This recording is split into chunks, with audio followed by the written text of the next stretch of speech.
यहाँ पे लिखा हिंदी, तो हिंदी का स्ट्रक्चर कैसे काम करता है कि हिंदी के सेंटेंस में सबसे पहले सब्जेक्ट आता है, उसके बाद डायरेक्ट ऑब्जेक्ट आता है, फिर उसके बाद वर्ब आता है। लेकिन जब वही बात आप करेंगे इंग्लिश की, तो इंग्लिश में सबसे पहले सब्जेक्ट आता है, तो यहाँ पे उसके बाद दूसरे नंबर पे क्या आता है, वर्ब आता है। यहाँ पे दूसरे नंबर पे ऑब्जेक्ट आ रहा है और यहाँ पे दूसरे नंबर पे क्या आएगा, वर्ब आता है, और यहाँ पे तीसरे नंबर पे ऑब्जेक्ट आता है। अब इसको थोड़ा सा आप कहेंगे ठीक है सर, यहाँ पे ये बातें दो बात तो समझ में आ गई कि हिंदी का स्ट्रक्चर कैसे काम करता है, सबसे पहले सब्जेक्ट ऑब्जेक्ट और verb, subject object verb, subject object verb. और इंग्लिश का जो स्ट्रक्चर काम करता है वो करता है subject verb object, subject object subject verb object, subject verb object, subject verb object, subject object verb, इस तरीके से। नमस्कार साथियों, क्या आप भी इंग्लिश को बोलना, लिखना और पढ़ना सीखना चाहते हैं, या आप किसी भी गवर्नमेंट एग्जाम की तैयारी करते हैं, वहाँ पे आपको इंग्लिश में समस्याएं आती है, आप इंग्लिश को समझ नहीं पाते हैं, या आप इंग्लिश बोल नहीं पाते हैं, या आपके सामने कोई भी इंग्लिश का एग्जामिनेशन आता है तो आप वहाँ पे स्टक हो जाते हैं, रुक जाते हैं,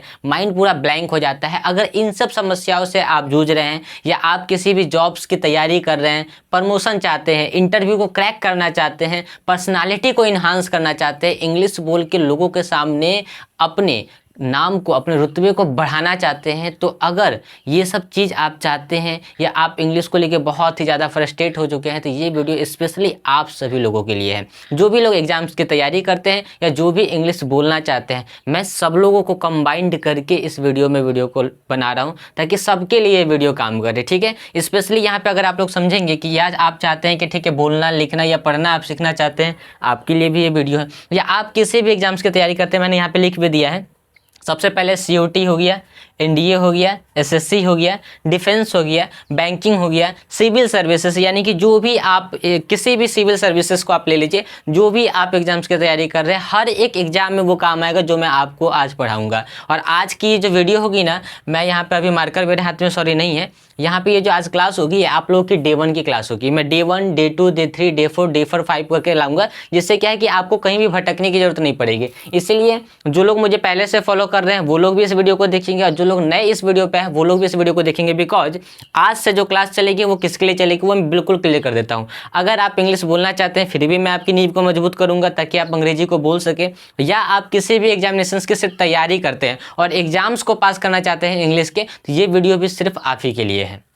जिससे होगा क्या कि आप इंग्लिश बोलना भी सीख जाएंगे, साथ में आप किसी भी एग्जामिनेशंस को पास करना भी सीख जाएंगे। हर एक एग्जाम आपके सामने पानी हो जाएगा इंग्लिश का, इंग्लिश आपके सामने एकदम धुएं की तरह उड़नी शुरू हो जाएगी, ठीक है। तो चलिए इस वीडियो को हम लोग क्या करते हैं कि आप शुरू करते हैं, और 1 बाय 1 करके मैं आपको बताऊंगा कि भाई इंग्लिश होता क्या है, कैसे आप किसी भी सेंटेंस को देख के पहचानेंगे, टेंस क्या होता है, नाउन क्या होता है, ऑब्जेक्ट क्या होता है, सब्जेक्ट क्या होता है, हर एक चीज़ को मैं आज की इस वीडियो में कवर करने की कोशिश करूंगा स्टेप बाय स्टेप। लेकिन हाँ, सबसे पहली वार्निंग ये है कि अगर आप लोग वाकई में सीरियस है इंग्लिश को लेके, तो कॉपी पेन लेके बैठिएगा, हर एक पॉइंट को लिखने की कोशिश करिएगा, लास्ट तक वीडियो को देखिएगा, जिससे हर एक बात समझ में आएगी। नहीं समझ में जब आए तो कॉमेंट बॉक्स में बताएंगे, या इस दिए गए नंबर पर व्हाट्सएप करें या कॉल करके डायरेक्ट मुझसे बात करें। मैं कोई बड़ा आदमी नहीं हूँ जिससे क्या है कि आप मेरे स्टाफ के पास फ़ोन करें, नहीं, मैं डायरेक्टली आपके कॉल को रिसीव करता हूँ। जितने भी लोग करते हैं सबसे मेरी बात होती है, और पर्सनली सबको गाइड करने की भी कोशिश करता हूं। तो चलिए इस वीडियो को यहां से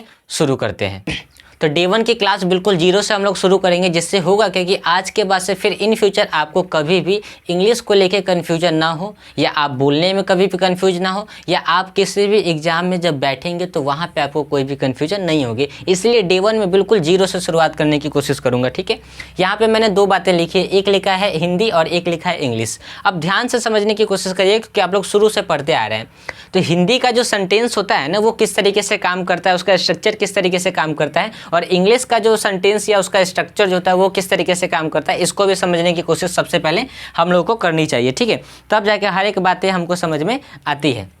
अब यहाँ पे ध्यान से समझिएगा, तो हमने यहाँ पे लिखा हिंदी, तो हिंदी का स्ट्रक्चर कैसे काम करता है कि हिंदी के सेंटेंस में सबसे पहले सब्जेक्ट आता है, उसके बाद डायरेक्ट ऑब्जेक्ट आता है, फिर उसके बाद वर्ब आता है। लेकिन जब वही बात आप करेंगे इंग्लिश की, तो इंग्लिश में सबसे पहले सब्जेक्ट आता है, तो यहाँ पे उसके बाद दूसरे नंबर पे क्या आता है, वर्ब आता है। यहाँ पे दूसरे नंबर पे ऑब्जेक्ट आ रहा है, और यहाँ पे दूसरे नंबर पे क्या आएगा, वर्ब आता है, और यहाँ पे तीसरे नंबर पे ऑब्जेक्ट आता है। अब इसको थोड़ा सा आप कहेंगे ठीक है सर, यहाँ पे ये बातें 2 बात तो समझ में आ गई कि हिंदी का स्ट्रक्चर कैसे काम करता है, सबसे पहले सब्जेक्ट ऑब्जेक्ट और verb, subject object verb, subject object verb. और इंग्लिश का जो स्ट्रक्चर काम करता है वो करता है subject verb object, subject object subject verb object, subject verb object, subject verb object, subject object verb, इस तरीके से। अब इसको हम लोग क्या करते हैं, एग्जाम्पल से समझने की कोशिश करते हैं।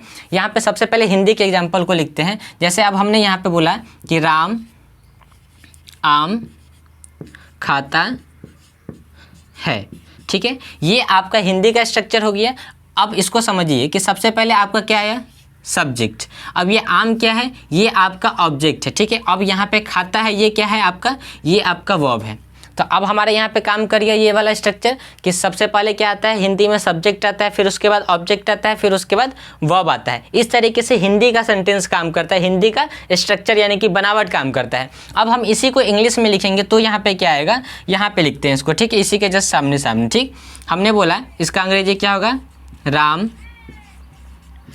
राम इट्स, एक second sorry, Ram it's a mango, Ram it's a mango. अब यहाँ पे देखिए सबसे पहले क्या है, सब्जेक्ट, इट्स क्या है, वर्ब है, और अ मैंगो क्या है, चलिए इसको हम क्या करते हैं, ऑब्जेक्ट कर देते हैं, ठीक है। तो अब यहाँ पे देखिए कि यहाँ पे हुआ subject object verb, subject verb object. तो इस तरीके से सबसे क्या है कि सबसे पहले बेसिक फंडे को समझने की कोशिश करिए कि हम लोग सेंटेंस तो सीख लेते हैं, हम लोग सेंटेंस को बनाना भी सीख लेते हैं, लेकिन यही नहीं पता है कि सेंटेंस का स्ट्रक्चर काम किस तरीके से करता है। तो सबसे पहले हम लोगों ने अभी तक क्या जाना कि भाई सबसे पहले हिंदी हो या इंग्लिश हो, ठीक है। तो हम लोग बेसिकली देखिए आपके जो रीजनल लैंग्वेज है उसको छोड़ दीजिए, लेकिन सबसे ज़्यादा काम में क्या आएगा, हिंदी और इंग्लिश। तो पहले हम लोग हिंदी को जो समझते हैं तो उसके स्ट्रक्चर को हमने समझा, फिर उसके बाद हम लोग क्या करें, इंग्लिश के स्ट्रक्चर को समझ रहे हैं कि भाई ये काम किस तरीके से करता है, इसका बनावट किस तरीके है। तो यहाँ तक हमको बात समझ में आ गई, ठीक है।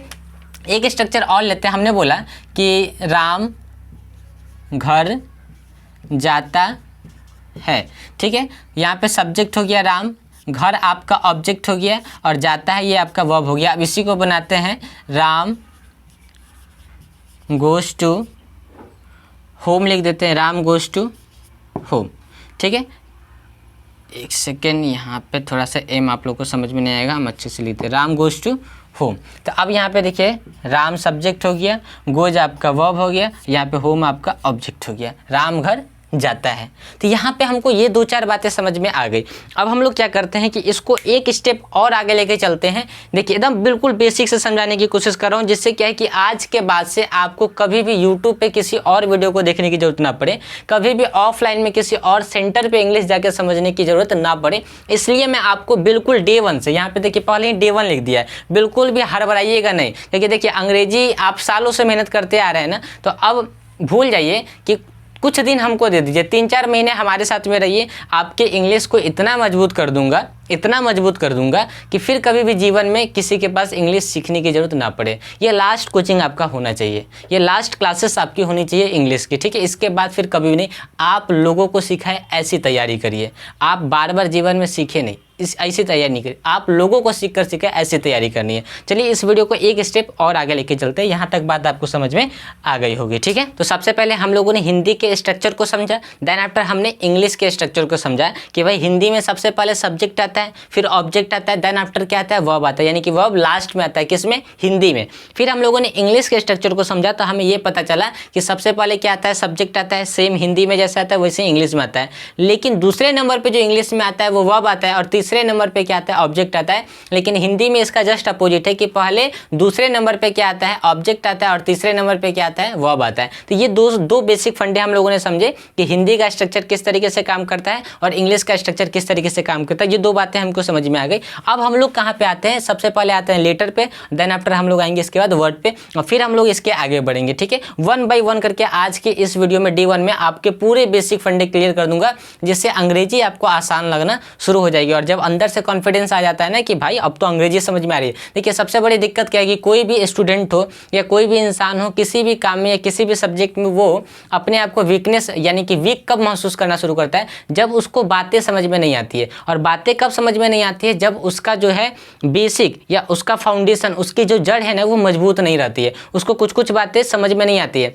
मान लेते हैं कि किसी आदमी को मैथ्स नहीं समझ में आ रहा, तो इसका मतलब क्या है कि मैथ्स के जो बेसिक फार्मूले होते हैं, बेसिक जो रूल्स होते हैं, और जो जोड़ घटाव गुना भाग, भिन्न के जोड़ भिन्न के घटाव, ये सब अगर उसको नहीं पता है तो वो ऊपर के जितने भी आप उसको फार्मूले रटा दीजिएगा तो उसको कुछ समझ में आएगा, कुछ समझ में नहीं आएगा। ठीक इसी प्रकार से इंग्लिश भी होता है कि सबसे पहले इंसान को हैज का यूज, हैव का use, can could shall should will would may might, इन सब का यूज सीखने से पहले क्या है कि उसको बेसिक फाउंडेशन को मजबूत करने की जरूरत है। टेंस को पढ़ने से पहले टेंस के लायक बनने की जरूरत है। समझ में आ रहा है? तो जाके आदमी अंग्रेजी सीख पाता है। लेकिन होती है, हम किसी के बारे में कुछ नहीं बोलेंगे, हम अपने बारे में बोलेंगे कि जिस तरीके से हमने अपने इंग्लिश को सीखा है, मजबूत किया है, उस तरीके से मैं आपकी अंग्रेजी को मजबूत करवा सकता हूँ। ठीक है, I can do it and you can do it. अगर मैं कर सकता हूँ, if I can do it, अगर मैं कर सकता हूँ तो आप तो भाई कर ही सकते हैं। मेरे से तो ज़रूर आप लोग बेहतर है। ठीक है, जहाँ भी है जैसे भी है बहुत अच्छे है, अपने में यू आर बेस्ट। ठीक है,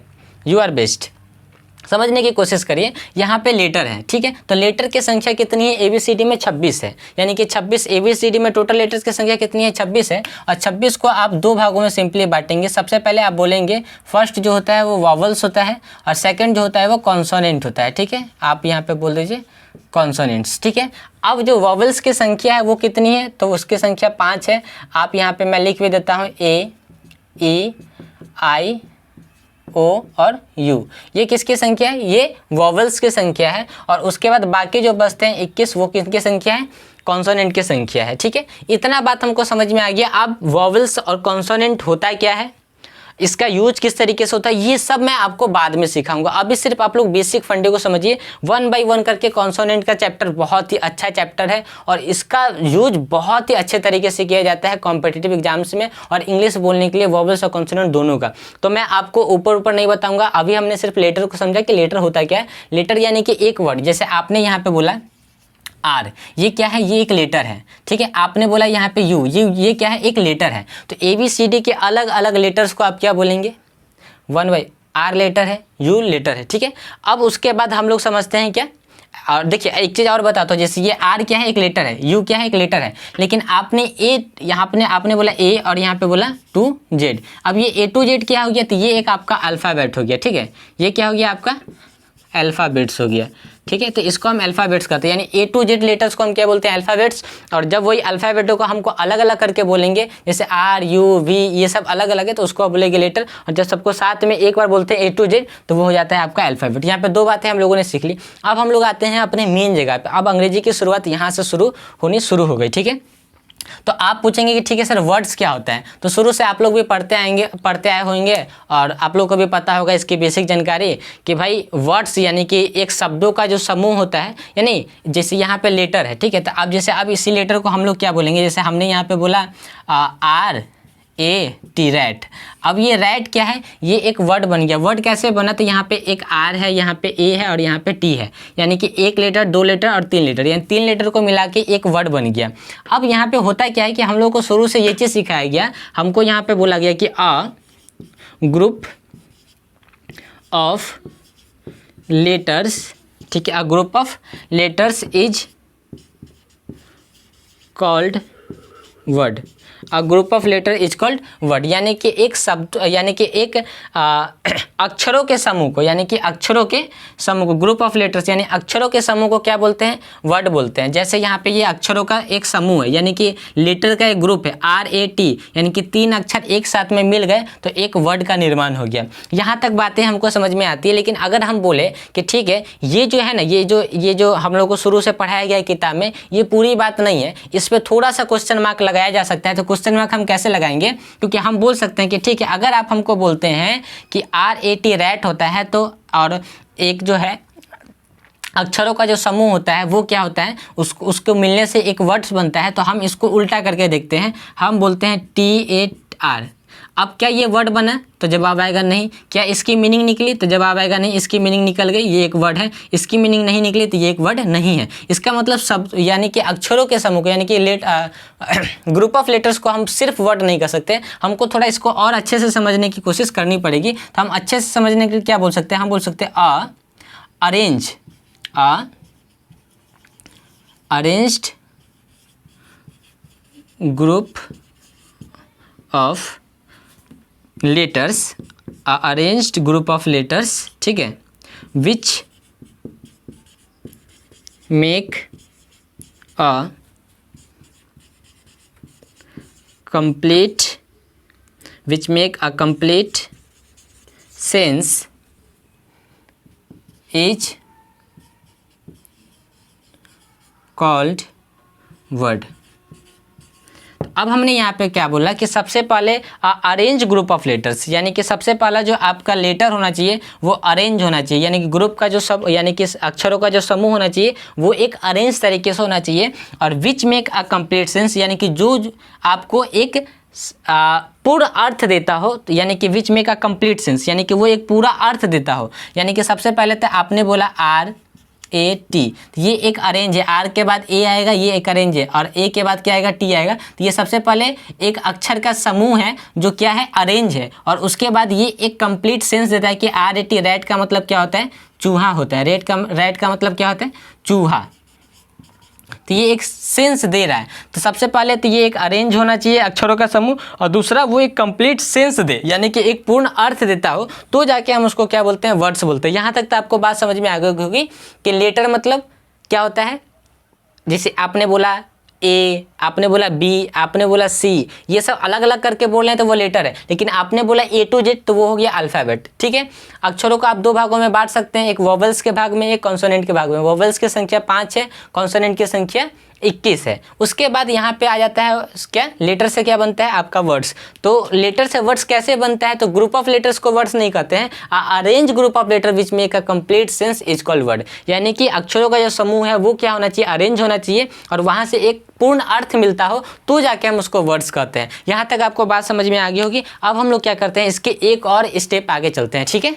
यहाँ से वीडियो को बहुत ही ध्यान से समझने की कोशिश करिएगा, क्योंकि कहानी शुरू अब यहाँ से होगी इंग्लिश की मेन पार्ट्स की, ठीक है। तो अब हमने यहाँ पे क्या लिखा है, सबसे पहले सेंटेंस लिखा है। अब सेंटेंस का स्ट्रक्चर किस तरीके से काम करेगा, सबसे पहले यहाँ पे देखिए, हमने बोला सबसे पहले क्या आएगा, स्ट्रक्चर में सब्जेक्ट आएगा, फिर उसके बाद क्या आएगा, वर्ब आएगा, फिर उसके बाद क्या आएगा, ऑब्जेक्ट आएगा या तो कॉम्प्लीमेंट आएगा, फिर देन आफ्टर आपका क्या आ जाएगा, अदर वर्ड आ जाएगा, फिर आपका यहाँ पे क्या आ जाएगा, टाइम आता है, ठीक है। और उसके बाद यहाँ पे क्या आता है, चलिए इसके बाद कुछ नहीं आता है, ठीक है।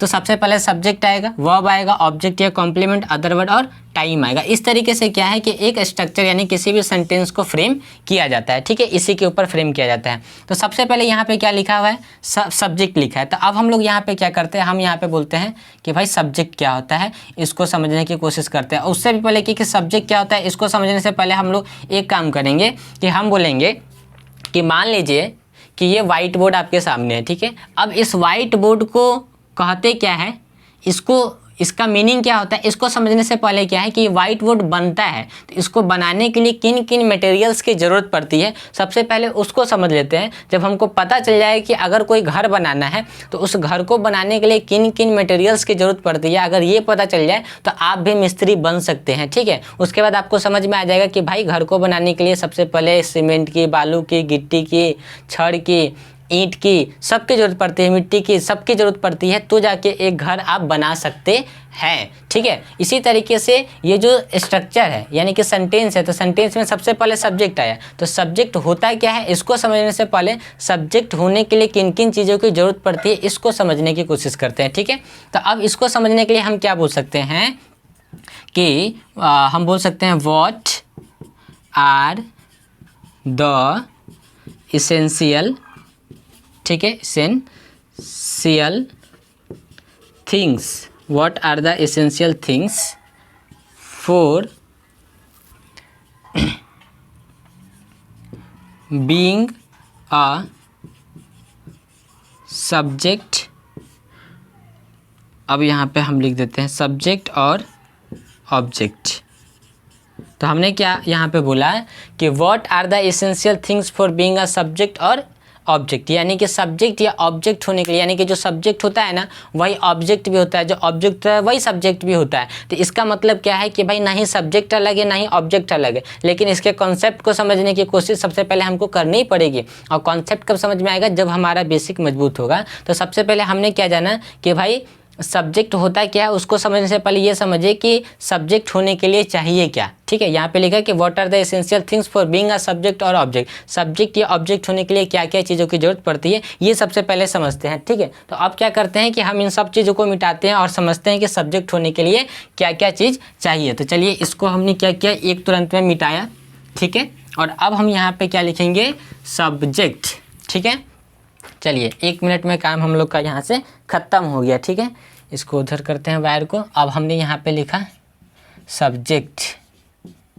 ठीक है, अब यहाँ पे हमने सब्जेक्ट लिखा है। अब बोलेंगे कि सब्जेक्ट होने के लिए क्या चाहिए भाई, तो चलिए यहाँ पे लिखते हैं कि सब्जेक्ट होने के लिए क्या चाहिए। तो सब्जेक्ट होने के लिए सबसे पहले आपको चाहिए एक नाउन चाहिए। ठीक है, सब्जेक्ट होने के लिए आपको दूसरे नंबर पे क्या चाहिए, आपको प्रोनाउन चाहिए। ठीक है भाई, समझ गए। सब्जेक्ट होने के लिए तीसरे नंबर पे क्या चाहिए, आपको नाउन इक्विवेलेंट चाहिए। चलिए वो भी लिख लेते हैं, नाउन इक्विवेलेंट। ठीक है, ये 3 चीज़ों की जरूरत पड़ती है सब्जेक्ट होने के लिए। 1 बाय 1 करके समझते हैं, नाउन, प्रोनाउन और नाउन इक्विवेलेंट। नाउन इक्विवेलेंट से ही सबसे पहले 2 चीज़ों का जन्म होता है। किन किन चीज़ों का होता है भाई, यहीं पे लिख देते हैं सबसे पहले, ताकि आप लोग कन्फ्यूज नहीं होंगे। सबसे पहले किसका जन्म होता है, नाउन इक्विवेलेंट से जेरंड का। ठीक है, यहीं से जन्म किसका होता है, इन्फिनिटिव्स का। बहुत सारे आप लोगों ने चैप्टर्स देखे होंगे इंग्लिश के अंदर में। ठीक है, इन सबको आज ही कवर कर दूंगा। ठीक है, चलिए अब यहाँ पे हम लोग क्या करते हैं, इसको और अच्छे से समझने की कोशिश करते हैं। आप लोग नाउन को तो शुरू से पढ़ते हैं, लेकिन आज जो समझाऊंगा बिल्कुल ही डिफरेंट होगा। ठीक है, अच्छे से कोशिश करिएगा समझने की कि नाउन किसे कहते हैं। तो हम सिंपली बोलते हैं कि आप क्या करिए, आपके आँख के सामने अभी जो कुछ भी आपको दिखाई दे रहा है, आपकी आंखों से जो कुछ भी आपको दिखाई देगा उसे नाउन कहते हैं। यानी कि हम बोल सकते हैं कि जो दिखाई देता है वो नाउन होता है। सिंपली सी बात बोल दीजिए, जो दिखाई देता है उसे नाउन कहते हैं। जो दिखाई देता है उसे नाउन कहते हैं। ज़्यादा कुछ समझने की ज़रूरत नहीं है, सिंपली हम यहाँ पे लिख भी देते हैं। हमने बोला हम बोलेंगे अ पेन इज गुड। क्या ये पेन आपको दिखाई देगा, तो जवाब आएगा हाँ। हमने बोला अ बॉय इज गुड।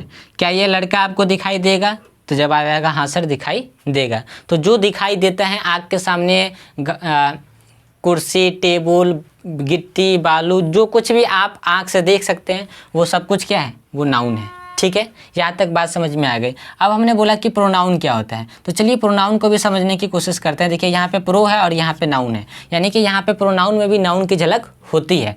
तो अब प्रोनाउन किसे कहते हैं, आप लोगों ने शुरू से पढ़ा होगा कि जो नाउन के बदले में इस्तेमाल होता है उसे प्रोनाउन कहते हैं। तो ऐसा कुछ भी नहीं है, अगर इस तरीके से पढ़ते आए हैं ना तो सही में अंग्रेजी नहीं आई होगी, इसीलिए। ठीक है, कुछ डिफरेंट और कुछ प्रैक्टिकल तरीके से समझने की कोशिश करते हैं कि वाकई में प्रोनाउन क्या होता है। जिस तरीके से हमने यहाँ पे प्रैक्टिकल देखा कि नाउन मतलब किसी व्यक्ति, स्थान, वस्तु के नाम को नहीं, जो कुछ भी आँख से देख सकते हैं वो सब कुछ नाउन है। उसके बाद यहाँ पे प्रोनाउन आ गया, तो प्रोनाउन किसे कहते हैं, तो हम यहाँ पे बोलेंगे कि प्रोनाउन किसे कहते हैं कि जो दिखाई नहीं देता है, जो दिखाई नहीं देता है पर होता है तो उसे प्रोनाउन कहते हैं।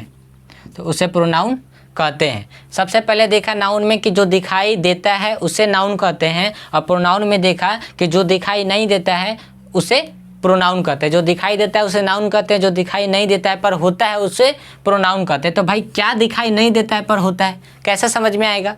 मान लीजिए कि मैं अभी एक रूम में वीडियो बना रहा हूँ। ठीक है, रूम का मान लेते कि दरवाज़ा बंद है। अब दरवाज़ा बंद है तो कोई भी आदमी आएगा तो डायरेक्ट रूम में आ जाएगा क्या, कि तो जवाब आएगा नहीं। वो आएगा तो दरवाजे को खटखटाएगा, नॉक करेगा। तो अब जो नॉक करेगा तो हो सकता है कि कोई अनजान आदमी होगा जिसकी आवाज़ मुझे सुनाई तो देगी, लेकिन मैं उसकी आवाज़ से पहचान नहीं पाऊंगा कि कौन व्यक्ति है। ठीक है, तो अब क्या वो व्यक्ति मुझे दिखाई देता है, तो जवाब आएगा नहीं, क्योंकि व्यक्ति जो है दरवाजे के उस पार है और हम दरवाजे के इस पार है। क्या दरवाजे के इस पार से किसी उस पार के व्यक्ति को देखा जा सकता है? तो जवाब आएगा नहीं। तो इसका मतलब कि कोई ना कोई व्यक्ति जो है दरवाजे पर तो है पर मुझे दिखाई नहीं देता है, यानी कि जो व्यक्ति दिखाई नहीं देता है पर होता है, तो वो व्यक्ति दरवाजे पर तो है पर दिखाई नहीं देता है, तो उसे प्रोनाउन कहते हैं। जैसे हम बोल सकते हैं यहाँ पे who is standing on the door. दरवाजे पे कौन खड़ा है? दरवाजे पर कौन खड़ा है सबसे पहले। अब हमने बोला 2 नंबर पे व्हाट इज गुड, क्या अच्छा है। फिर हमने यहीं पे 3 नंबर पे बोला, हमने बोला समवन इज गुड, भाई कुछ लोग अच्छे हैं। हमने बोला वेयर इज गुड, कहाँ अच्छा है। हमने बोला हाउ इज गुड, कैसे अच्छा है। यानी कि WH वर्ड जो भी होते हैं, या ही हो गया, सी हो गया, ये सब क्या है? ये सब कुछ क्या है? प्रोनाउन है, जो होता तो है लेकिन दिखाई नहीं देता है। व्हाट इज गुड, क्या अच्छा है। आपको दिखाई दिया क्या? नहीं दिखाई दिया, सिर्फ पता है कि क्या अच्छा है, कंफर्म नहीं है क्या अच्छा है। हमने बोला ही इज गुड, अब वह अच्छा है तो वह कौन है? वो राम है, श्याम है, सीता है, गीता है, कौन है? आपको तो पता नहीं है, सिर्फ आपको पता है कि वह अच्छा है। लेकिन अगर आपने देख लिया रहता ना, अगर दिखाई दे गया रहता तो आप उसे पहचान जाते, उसका नाम जान जाते, तो वो नाउन हो जाता। तो जो दिखाई देता है उसे पहचान लेते इसलिए उसको नाउन कहते हैं। लेकिन जो दिखाई नहीं देता है पर होता है तो उससे प्रोनाउन कहते हैं। क्यों? क्योंकि हम उसको जान नहीं पाते। जान इसलिए नहीं पाते क्योंकि वो हमको दिखाई नहीं देता है, सिर्फ हमको उसको उसके आवाज़ से सुनाई देता है कि वो व्यक्ति है। मान लेते हैं कि अभी आप अपने रूम में हैं, बगल से कोई गाड़ी जा रही है, तो इसका मतलब गाड़ी तो कोई ना कोई चला रहा है। तो गाड़ी कौन चला रहा है ये आपको नहीं पता है, लेकिन गाड़ी कोई ना कोई तो चला रहा है, तो इसका मतलब जो चलाने वाला है वो प्रोनाउन है। और अगर आप उसको देख लेते हैं अपनी आंखों से तो वो हो जाता है नाउन। तो जो आंखों से दिखाई दे वो नाउन होता है, जो आंखों से ना दिखाई दे पर होता है वो प्रोनाउन होता है। यहाँ तक बात समझ में आ गई। अब आ जाते हैं अपने तीसरे नंबर पे, नाउन इक्विवेलेंट। तो अब ये नाउन इक्विवेलेंट क्या होता है? तो यहाँ पे भी देखेंगे हल्का सा नाउन का झलक है और यहाँ पे भी नाउन का झलक है नाउन इक्विवेलेंट पे। तो नाउन इक्विवेलेंट का मतलब क्या होता है कि वो नाउन होता नहीं है लेकिन नाउन के समान काम करता है। नाउन होता नहीं है लेकिन नाउन के समान काम करता है। जैसे आप यहाँ पे बोल सकते हैं जेरंड और इन्फिनिटिव्स का स्ट्रक्चर किस तरीके से काम करता है सब लोगों को अगर पता हो तो मैं बताता हूँ। जेरंड, सबसे पहले हम यहाँ पे 1 नंबर में जेरंड का स्ट्रक्चर लिख रहे हैं। जैसे आप बोल सकते हैं कि V1 plus ING equal to क्या होता है? जेरंड। ठीक है। 2 नंबर पे हम लिख देते हैं 2 प्लस V1, ठीक है, इक्वल टू क्या हो जाएगा आपका? इन्फिनिटिव्स। ठीक है, ये आपका क्या हो जाएगा? इन्फिनिटिव्स हो जाएगा। ठीक है। तो जैसे आपने यहाँ पे बोला वॉक और यहाँ पे ING लगा देता है, क्या हो जाएगा? वॉकिंग, और यहाँ पे लिख देंगे वॉकिंग इज गुड। टहलना क्या है? अच्छा है। अब हमने यहाँ पे बोला infinitive to walk is good. अब यहाँ पे देखेंगे, यहाँ पे भी वॉक लिखा है, यहाँ पे भी टू वॉक लिखा हुआ है। तो वॉक का मतलब तो टहलना होता है, ये तो एक काम हो गया, लेकिन अगर हम आपसे पूछे कि भाई क्या वॉक आपको दिखाई देता है, तो जवाब आएगा नहीं। तो वॉक एक वर्ब भी होता है और वर्ब एक एब्स्ट्रैक्ट नाउन भी होता है। एब्स्ट्रैक्ट नाउन का मतलब क्या होता है? जो दिखाई नहीं देता है, सिर्फ आप महसूस कर सकते हैं। महसूस कैसे कर सकते हैं? तो ये जो हमारे पैर है ना, तो जब हम पैर को मूवमेंट करते हैं इस तरीके से, तो आप हमारे पैर के मूवमेंट को यानी कि एक्शन और स्टाइल को देख के पता लगाते हैं कि अगला व्यक्ति दौड़ रहा है या अगला व्यक्ति टहल रहा है। समझ में आ रहा है? तो आप उसको टहलना शब्द को नहीं देख सकते हैं, आप पैर को देख सकते हैं और पैर के मूवमेंट से कहेंगे कि भाई ये व्यक्ति टहल रहा है या व्यक्ति दौड़ रहा है। लेकिन दौड़ना या टहलना क्या आप वह उस शब्द को देख सकते हैं? तो जवाब अगर नहीं, अगर आप शब्द को देख सकते हैं तो पकड़ के दिखा दीजिए, प्रैक्टिकल वे में समझिए कि यहाँ पे वॉक लिखा हुआ है, क्या वॉक आपको दिखाई देता है? तो जवाब आएगा नहीं। अगर आपको दिखाई देता है तो आप उसे पकड़ के दिखाइए। तो जवाब आएगा नहीं। इसका मतलब क्या है कि वॉक एक वर्ब भी है और वर्ब एक एब्स्ट्रैक्ट नाउन भी है। एब्स्ट्रैक्ट नाउन मतलब हम उसको देख नहीं सकते हैं, ना वर्ब को हम देख सकते हैं। तो इसका मतलब क्या है कि यहाँ पे जो वॉक ही एज ए सब्जेक्ट के तौर पे काम कर रहा है, तो सब्जेक्ट यानी कि जेरेंट के तौर पे काम कर रहा है और इन्फिनिटिव के तौर पे काम कर रहा है। लेकिन असल रूप में क्या है, ये एक एब्स्ट्रैक्ट नाउन है, ये एक वर्ब है। तो इसका मतलब क्या है कि इसका मेन रूप नाउन नहीं है, लेकिन ये नाउन के समान क्या कर रहा है, अभी काम कर रहा है। तो इसका मतलब ये क्या हो गया, ये जेरेंट हो गया, ये क्या हो गया, इन्फिनिटिव्स हो गया, या ये एक नाउन इक्विवेलेंट आप इसको बोल सकते हैं, जो नाउन होता नहीं है लेकिन नाउन के समान काम करता है। तो क्या ये नाउन है, तो जवाब आएगा नहीं। लेकिन यहाँ पे ये नाउन के समान काम कर रहा है कि नहीं। नाउन का मतलब क्या है, सब्जेक्ट, क्योंकि सब्जेक्ट होने के लिए क्या चाहिए, नाउन। सब्जेक्ट होने के लिए क्या चाहिए, प्रोनाउन। सब्जेक्ट होने के लिए क्या चाहिए, नाउन इक्विवेलेंट। सब्जेक्ट होने के लिए क्या चाहिए, जेरेंट। सब्जेक्ट होने के लिए क्या चाहिए, इन्फिनिटिव्स। तो यहाँ तक हमको बातें समझ में आ गई कि भाई कि सब्जेक्ट होने के लिए क्या क्या चाहिए। तो यहाँ तक तो आपको बात समझ में आ गई। अब इसके बाद हम लोग क्या समझेंगे कि सब्जेक्ट होता क्या है, सब्जेक्ट से किन किन चीज़ों का जन्म होता है। सब्जेक्ट से ही टेंस का जन्म होता है, सब्जेक्ट से ही पैसिव वॉइस का जन्म होता है, एक्टिव वॉइस का जन्म होता है। पैसिव वॉइस क्या होता है, एक्टिव वॉइस क्या होता है, ये सब कुछ हम लोग समझेंगे, ठीक है। कोई भी घबराने की जरूरत नहीं है। डे 1 की क्लास है, गर्दा गर्दा उड़ जाएगा एकदम क्लास में। आज के बाद से अंग्रेजी की सारी कन्फ्यूजन दूर कर दूंगा। यहाँ तक तो हमको बात समझ में आ गया कि सब्जेक्ट होने के लिए क्या चाहिए, नाउन चाहिए।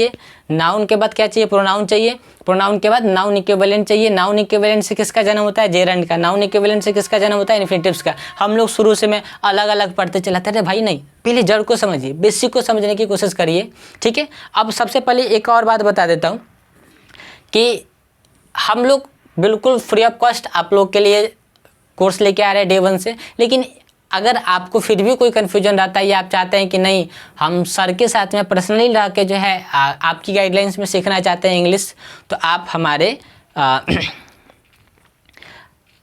कम्युनिटी में जुड़ सकते हैं। जो दिए गए नंबर पे उस पर कॉल करके या व्हाट्सअप करके हमसे बात कर सकते हैं और हमारे साथ में पर्सनली जुड़ के हमारे गाइडलाइंस में भी आप इंग्लिश की तैयारी कर सकते हैं, ठीक है। चलिए इस वीडियो को थोड़ा सा और आगे लेके चलते हैं। अब हम लोग समझते हैं कि सब्जेक्ट होता क्या है, सब्जेक्ट को कितने भागों में बांटा गया है, सब्जेक्ट से ही कैसे टेंस का जन्म होता है, सब्जेक्ट से ही कैसे एक्टिव और पैसिव वॉइस का जन्म होता है, क्या एक्टिव वॉइस होता है, क्या पैसिव वॉइस होता है, कैसे कोई भी सेंटेंस हम पहचान सकते हैं कि भाई ये जो सेंटेंस है ये टेंस का सेंटेंस है और ये जो सेंटेंस है ये पैसिव वॉइस का सेंटेंस है, ठीक है। इस तरीके से हम हर एक बात को बहुत ही कम टाइम में कोशिश करेंगे समझने की। वीडियो थोड़ी सी लंबी हो रही है लेकिन आपको एक्चुअल नॉलेज देने की कोशिश कर रहा हूँ, ठीक है। तो चलिए अब इसको शुरू करते हैं, ठीक है। तो अब हमने क्या बोला कि ठीक है भाई सब्जेक्ट होता क्या है। सबसे पहले इसको क्या करते हैं, 2 भागों में बांटते हैं कि सब्जेक्ट कितने प्रकार के होते हैं। इसको भी 2 भागों में बांटते हैं कि एक जो सब्जेक्ट होता है वो सब्जेक्ट होता है लिविंग सब्जेक्ट, ठीक है, और दूसरा जो सब्जेक्ट होता है वो होता है आपका नॉन लिविंग सब्जेक्ट, ठीक है।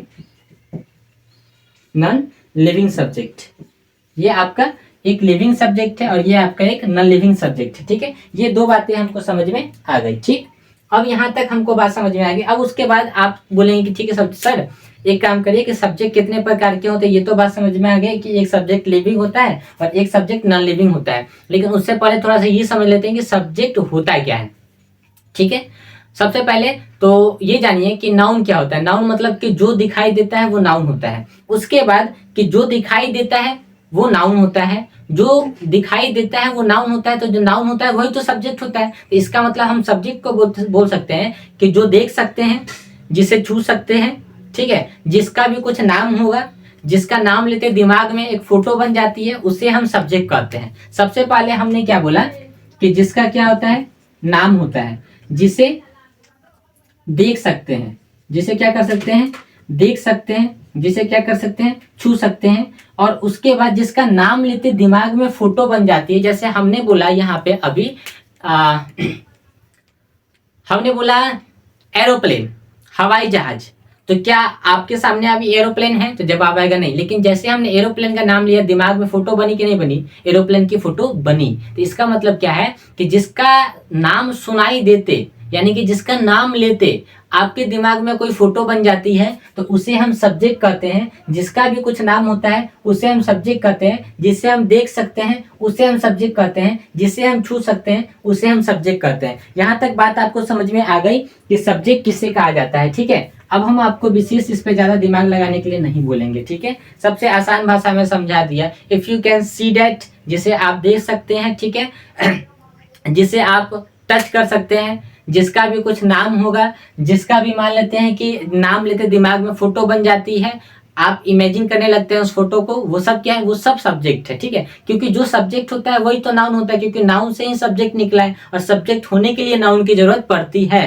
तो इसका मतलब जो नाउन का डेफिनेशन है वो सब्जेक्ट में ही आता है। ठीक है, यहाँ तक बात समझ में आ गई। अब हमने यहाँ पे देखा कि भाई सब्जेक्ट दो प्रकार के होते हैं, कि एक सब्जेक्ट जो होता है वो लिविंग सब्जेक्ट होता है, एक सब्जेक्ट जो होता है वो नॉन लिविंग सब्जेक्ट होता है। अब ये लिविंग सब्जेक्ट क्या होता है, नॉन लिविंग सब्जेक्ट क्या होता है, इसको समझने की कोशिश करते हैं।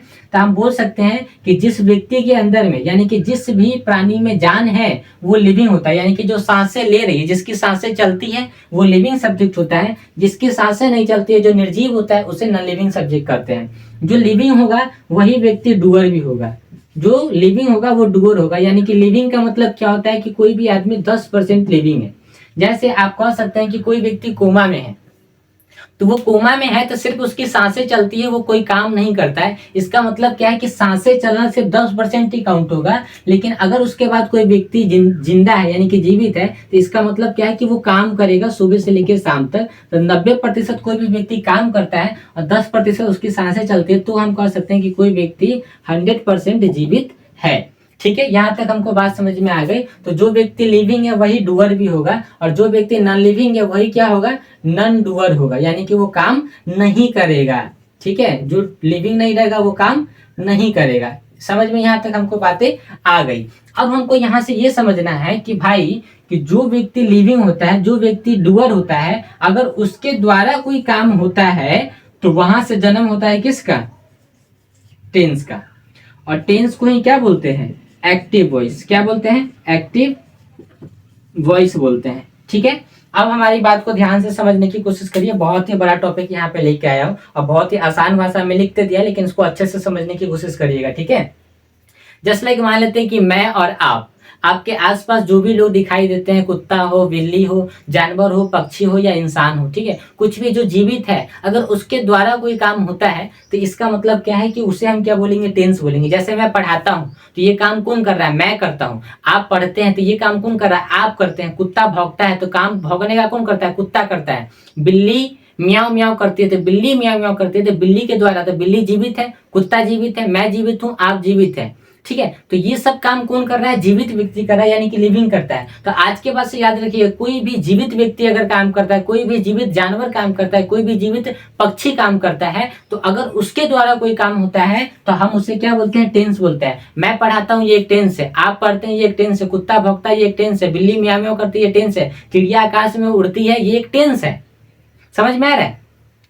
तो ये क्या है, टेंस है। और यहाँ पे क्या हमने बोला कि टेंस को ही एक्टिव वॉइस कहते हैं, और एक्टिव वॉइस के 5 रूप होते हैं, V1, V2, V3, सॉरी यहाँ पे बोल देंगे V4, और यहाँ पे बोलेंगे V5।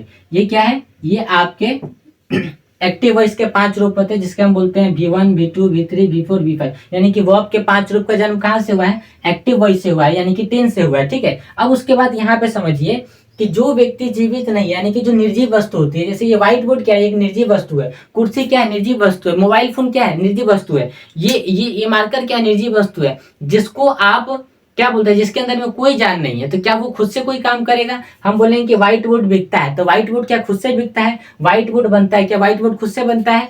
मार्कर टूट जाती है, या कलम टूट जाती है, या सब्जी बिकती है। ठीक है, मोबाइल फोन चलता है, तो मोबाइल फोन क्या खुद से चलता है कि मोबाइल फोन को आप चलाते हैं? तो आप बोलेंगे कि मोबाइल फोन चलता है, तो मोबाइल फोन चलता नहीं, मोबाइल फोन को चलाया जाता है। तो मोबाइल फोन चलता है, तो ये एक क्या हो जाएगा, ये तो एक नॉन लिविंग हो जाएगा, ये नॉन डूअर हो जाएगा। तो जब भी कोई नॉन लिविंग या नॉन डूअर पे कोई काम होता है तो हम उसे बोलते हैं पैसिव वॉइस।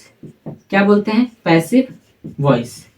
ठीक है, यहाँ तक हमको बात समझ में आ गई कि अगर लिविंग कोई काम करेगा तो टेंस का जन्म होता है, एक्टिव वॉइस का जन्म होता है। वो सेंटेंस क्या कहलाएगा, टेंस का सेंटेंस कहलाएगा। और जब भी कोई नॉन लिविंग के ऊपर काम होगा, जैसे रोड बनता है, तो क्या रोड खुद से बनता है या रोड बनाया जाता है? तो रोड बनाया जाता है। तो रोड किसके द्वारा बनाया जाता है, इनके द्वारा। अगर बोलेंगे कि कुछ लोग रोड बनाते हैं, तो इसका मतलब ये टेंस हो गया। और आपने बोला कि रोड बनता है, तो इसका मतलब ये क्या हो गया, ये एक पैसिव वॉइस हो गया। मैं सब्जी बेचता हूँ, ये एक टेंस का सेंटेंस है। लेकिन सब्जी बिकती है, तो ये एक पैसिव वॉइस का सेंटेंस है, क्योंकि सब्जी खुद से नहीं बिकती, सब्जी को बेचा जाता है। तो ये एक पैसिव वॉइस हुआ। तो इसका मतलब क्या है कि जब भी नॉन लिविंग या नॉन डूअर पे कोई काम होता है तो पैसिव वॉइस का जन्म होता है, और जब भी कोई एक्टिव यानी कि डूअर या लिविंग कोई काम करता है खुद से तो वो एक टेंस का होता है। टेंस के कितने रूप होते हैं? 5 रूप होते हैं, यानी एक्टिव वॉइस के 5 रूप होते हैं, वर्ब 1, वर्ब 2, वर्ब 3, वर्ब 4 और वर्ब 5। यहाँ तक हमको अब सेंटेंस पहचानने आ गया कि भाई टेंस का सेंटेंस कैसे पहचानेंगे। तो जब भी कोई काम करता है, व्यक्ति जो जीवित होगा उसके द्वारा कोई काम होगा तो वो टेंस का सेंटेंस होगा, और जब भी कोई निर्जीव वस्तु पे काम होता है तो वो पैसिव वॉइस का सेंटेंस होता है। ठीक है, टेंस का स्ट्रक्चर हम कैसे लिखेंगे? हम बोलेंगे सबसे पहले सब्जेक्ट, और हम यहाँ पे बोलेंगे वर्ब, तो वर्ब का first form, second form, third form, fifth form, और यहाँ पे हम बोल सकते हैं अदर वर्ब। ठीक है, ये क्या है आपका? ये आपका टेंस का स्ट्रक्चर है। अब यहाँ पे हम बोलेंगे किसका? पैसिव वॉइस का स्ट्रक्चर। तो यहाँ पे बहुत ही आसान है, subject plus helping verb plus, अब यहाँ पे आप बोल सकते हैं मेन वर्ब का third form plus other verb. ये आपका क्या है? पैसिव वॉइस का स्ट्रक्चर है। ठीक है, ये आपका पैसिव वॉइस का स्ट्रक्चर बहुत ही आसान है। जैसे आपने बोला कि मैं खेलता हूँ, मैं खेलता हूँ। ठीक है, तो इसको कैसे बनेंगे? आई प्ले, यहाँ पे कौन सा फॉर्म लगा? यहाँ पे लगा आपका फर्स्ट फॉर्म। ठीक है, क्योंकि टेंस में क्या होता है, according to time, according to subject के हिसाब से आपका V1, V2, V3, V4, V5 बदलते रहता है। ठीक है, लेकिन पैसिव वॉइस में सबसे बड़ी खूबसूरती क्या है कि इसमें आपके सब्जेक्ट के और आपके टाइम के हिसाब से यहाँ पे मेन वर्ब चेंज नहीं होता है, हेल्पिंग वर्ब भले ही चेंज हो जाता है। जैसे आप बोल सकते हैं कि कलम